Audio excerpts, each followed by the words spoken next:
그리고 템플 기사단은 그리고 첫 번째로 내세운 게 청빈이었기 때문에 가난하게 산다. 우리가 사치를 부리지 않는다. 너의 돈을 탐하지 않는다. 맞습니다. 그래서 이 기사단들은 심지어 이렇게 할 수 있으니까 교회까지 세우고 각 교회가 지점까지 늘어날 정도로 세를 불립니다. 그래서 여기서부터가 이제 금융 서비스가 태동하기 시작하는데요.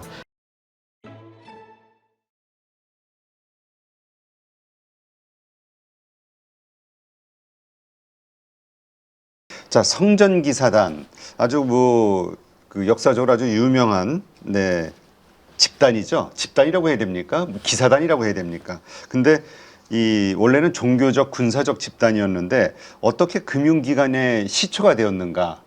이것을 아시는 분들은 되게 흥미로워하는 것 같아요. 네. 제가 그 역사적 배경부터 좀 설명을 드리면 네. 그 서기 1000년부터는 어떤 아까도 말씀드렸는데 서기 1000년부터는 어떤 그 천년 왕국설이라는 것이 있거든요.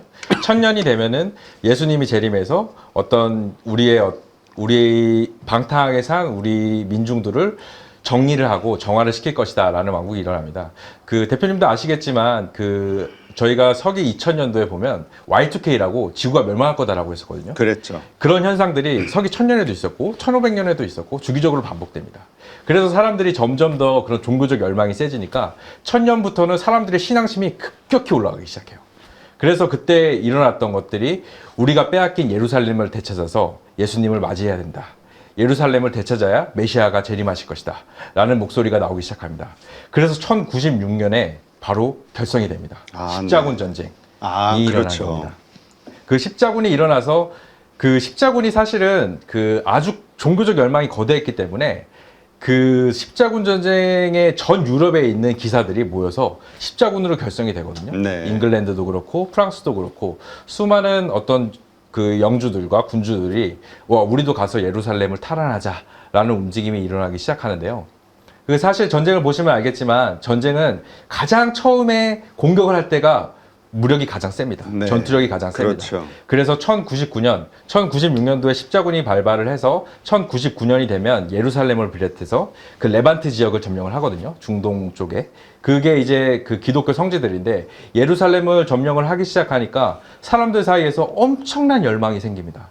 예를 들면 저희가 지금 평양에 못 간 지 한 70년 됐잖아요. 근데 만약에 지금 평양을 갈 수 있다 하면은 사실 어마어마하게 많은 사람들이 평양을 가보고 싶어 할 텐데 네.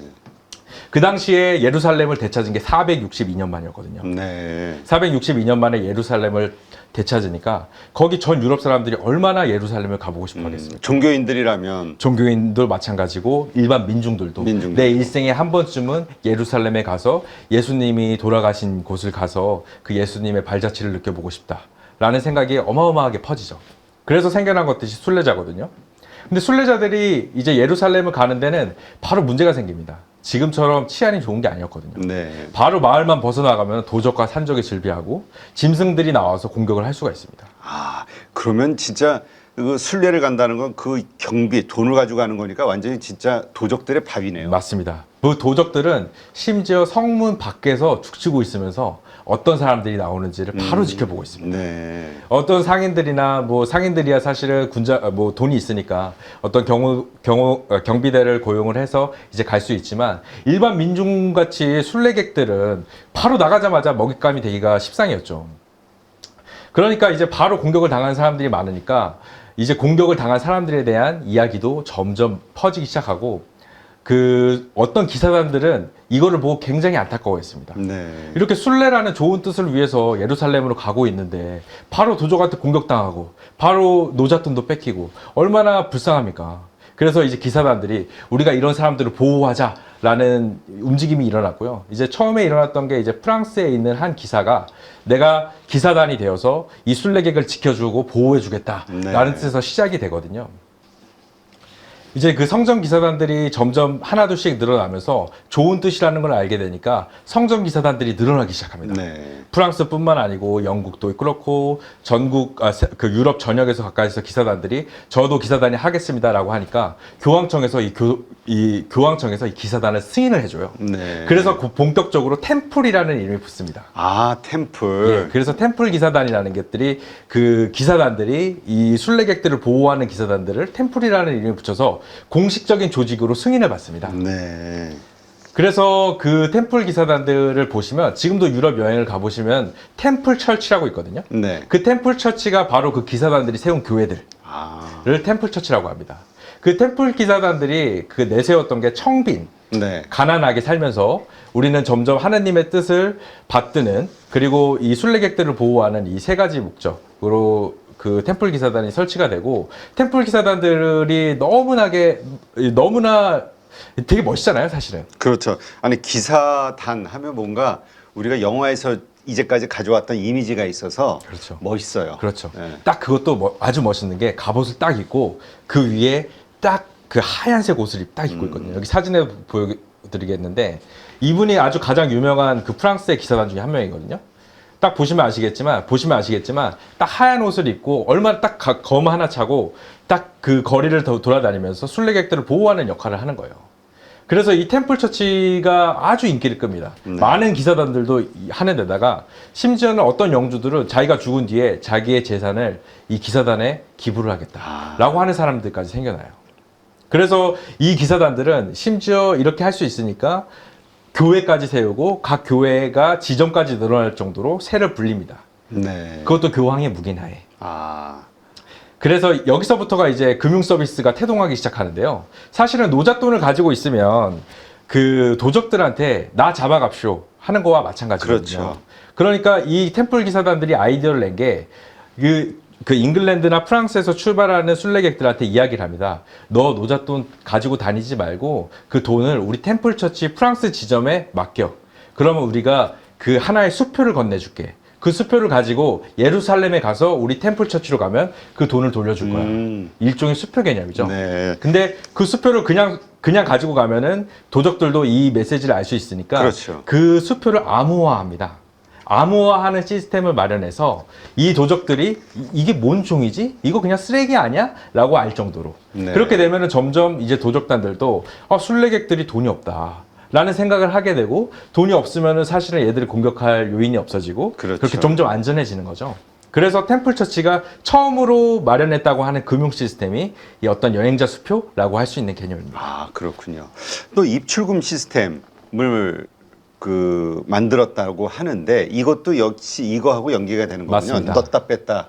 맞습니다. 사실은 예, 맞습니다. 사실은 그 지점이 여러 군데 있으니까 그 순례자가 사실은 잉글랜드에서 출발하면 바로 잉글랜드에서 예루살렘까지 가는 길이 얼마나 멉니까? 네. 지금 비행기로 한 2시간이면 갈 수 있지만 사실은 잉글랜드 같은 경우에는 프랑스에서 한번 들렸다가 좀 쉬어야 되고, 프랑스에서 또 독일이나 뭐 스위스나 이탈리아까지 들려야 되고, 이탈리아에서 또 배를 타고 또 들어가야 되는 거거든요. 네. 그러면은 각 지변의 노잣돈을 중간중간에 들려서 바꾸는 작업을 합니다. 네. 여행자 수표를 쥐어서 일부를 인출을 하고 또 일부를 인출하고 또 먹을 것도 사고 여행객들 또 숙박을 하면서요.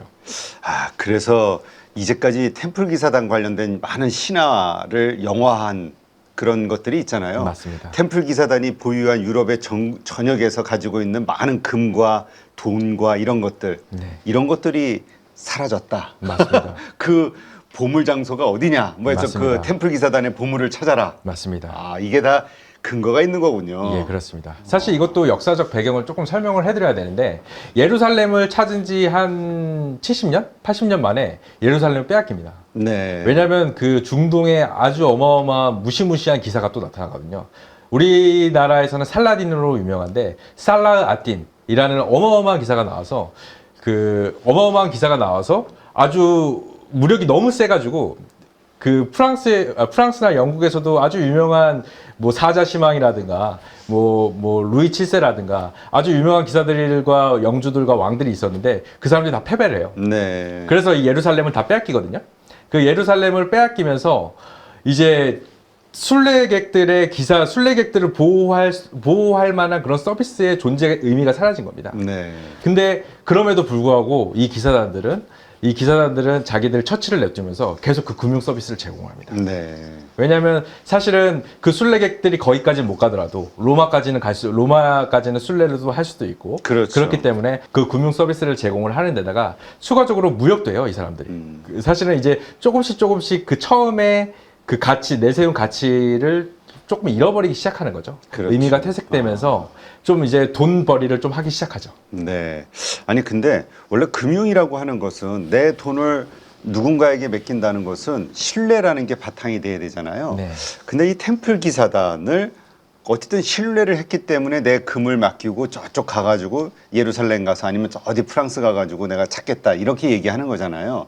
그 신뢰를 받을 수 있었던 가장 큰 원인은 뭐였을까요? 일단 템플 기사단은 유럽 전체의 영웅으로 통했고요. 아, 그 당시에. 네. 그리고 템플 기사단은 그리고 첫 번째로 내세운 게 청빈이었기 때문에 가난하게 산다. 아. 우리가 사치를 부리지 않는다. 너의 돈을 탐하지 않는다. 맞습니다. 그런 것들이 있고, 그리고 세 번째로는 교황청이 본격적으로 승인을 해준 기관이기 때문에 사실은 교황청에서 승인해준 기관이 만약에 거기서 어떤 트러블, 어떤 금전적인 스캔들이 나면 바로 교황이 그 승인된 공인된 그 공인을 취소해 줄 수 있잖아요. 네. 그렇기 때문에 어떤 기독교인이라면은 이 템플 기사단들을 완전히 신뢰할 수밖에 없었죠. 네. 그렇기 때문에 사실은 이 템플 기사단을 승인한 거는 아주 그냥 민중들이나 순례객뿐만이 아니고 프랑스 왕들이나 잉글랜드 왕들도 굉장히 신뢰를 합니다. 네. 그래서 얘들도 돈이 많다는 걸 알고 나중에는 자기들이 전쟁 자금으로 돈을 빌리기까지 해요. 아, 그래요. 네. 그러니까 대부업까지 했네, 이제. 대법까지 합니다. 어. 왜냐하면 이들도 왕한테서 빌렸을 때 가장 자기가 이자도 받을 수 있다는 것도 알고 그 왕들도 이 사람들이 신뢰할 만한 사람들이라는 걸 알기 때문에 서로 돈을 빌리면서 서로 대부 관계를 좀 맺죠. 네. 근데 이런 기사단, 프랑스 필리프 4세가 숙청을 해버렸다.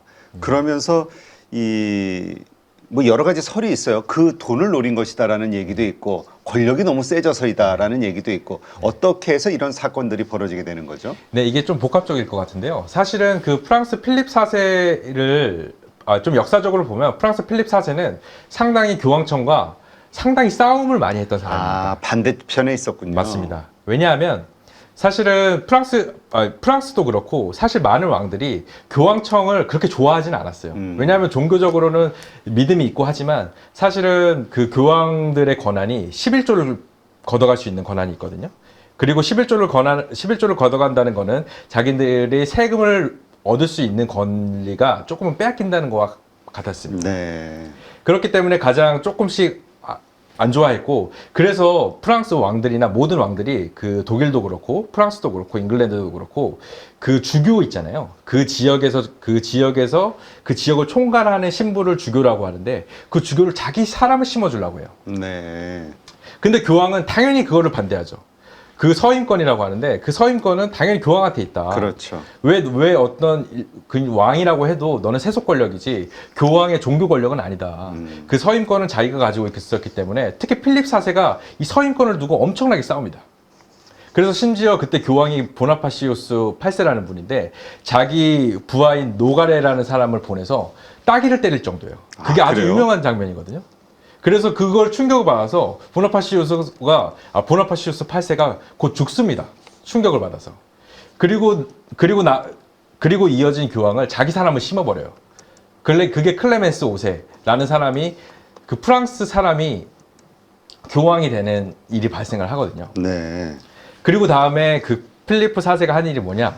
바로 기사단을 2단으로 몰아서 해체시켜버립니다. 아, 그래요. 그게 왜 그러냐 하면은 기사단에 가지고 있는 기사단 본부가 프랑스에 있었거든요. 돈이 가장 많이 모이는 곳이었습니다. 그리고 자기가 잉글랜드와 싸우면서 그들한테 돈을 엄청나게 많이 빌렸어요. 돈을 많이 빌렸기 때문에 돈을 이제 갚기가 싫은 거예요. 네. 교황도 이제 자기 사람으로 심어놨고. 그러니까 이 2단으로 몰아서 해체를 시켜버리는 게 1307년의 10월 13일 금요일입니다. 아. 그때가 바로 10월 13일의 금요일이 아주 재수없는 날로 통용된 사례가 이날이었다. 그러니까 보통 크리스찬들이 맞습니다. 가장 안 좋아하는 숫자가 13일, 더 안 좋은 건 13일의 금요일. 이 영화도 있잖아요. 공포 영화 같은 거. 맞습니다. 아. 그 13일의 금요일에 심지어 그 기사단들이 심지어 동성애를 하고 악마를 숭배한다라는 사실을 퍼뜨려가지고 2단으로 몰아버리거든요. 아. 그때 화형에 처해버려요. 그때 화형에 처해버렸을 때 그 기사단이 죽으면서 하는 말이 이 프랑스는 3대가 망할 것이다 라고 저주를 퍼붓습니다. 네. 근데 실제로 그 다음부터 프랑스 역사가 좀 안 좋아요. 아, 그래요? 왜냐하면 100년 전쟁을 거두면서 계속 패배하거든요. 아, 그래서 요 무렵에 이 기사단이 그냥 죽으면서 재산을 엄청나게 빼돌렸을 것이다. 이런 전설이 생긴 거군요. 그 필립 4세가 맞습니다. 필립 4세가 처음에는 그 기사단의 그 기사단의 재산을 뺐고요. 그 다음에는 2013년 되면은 이제 교황청에서 공식적으로 기사단을 승인을 취소해 버립니다. 그 말이 무엇이냐면 그 말의 의미는 각 지점에 있는 템플 처치들이 다 문을 닫아야 한다는 거예요. 그러네요. 근데 그 중에 유일하게 남아있던 게 이제 포르투갈. 포르투갈에서는 그 지점을 승인을 그 왕의 보호하에 그 지점이 하나 남거든요. 그래서 각 지점에 있는 모든 기사단들이 도망을 쳐야 합니다. 네. 도망을 쳐야 하는 시점에 있었고 그때 돈을 많이 가지고 도망을 갔다라는 전설이 생겨나죠. 아, 그렇군요. 야, 그러니까 이게 결국 아쉬울 때는 이렇게 빌리는데 네. 이게 이제 권력이 있으니까 이게 그러니까 어떻게 보면 정경유착의 폐해라고 볼 수도 있겠네요. 맞습니다. 네. 돈 주기는 싫고 권력이 있으니까 네. 어떻게 안 줄 수 있을까를 생각하는 거잖아요. 자, 근데 이 기사단이 해체되고 나서도 이 금융 시스템은 계속 유지가 됐다고 하던데 어떤 식으로 유지가 될 수 있었던 거죠? 아, 그것도 좀 역사적인 배경을 설명을 드려야 되는데 사실은 그 기사단이 은행 역할을 할 수 있었던 이유는 네트워크, 각 지점이 있었다는 것, 그리고 신뢰를 바탕으로 했다는 것. 그리고 이제 그 가장 최종적인 것들을 가장 지근거리에서 지켜봤던 사람들이 바로 이탈리아의 상인들이었습니다. 네. 왜냐하면 이탈리아는 이제 예루살렘으로 건너가기 전에 마지막 배를 타야 하는 곳이었거든요. 물론 뭐 중간에 그리스나 뭐 동로마 제국도 있었지만 동로마 제국 전에는 동로마 제국은 그래도 조금 이제 기독교 왕국이라고 하기에는 조금 그 서로 알력 다툼이 있었기 때문에 이탈리아 사람들에서 이제 가장 많은 지점이 모였고 메디치 가문이 특히 이거를 잘 벤치마킹합니다.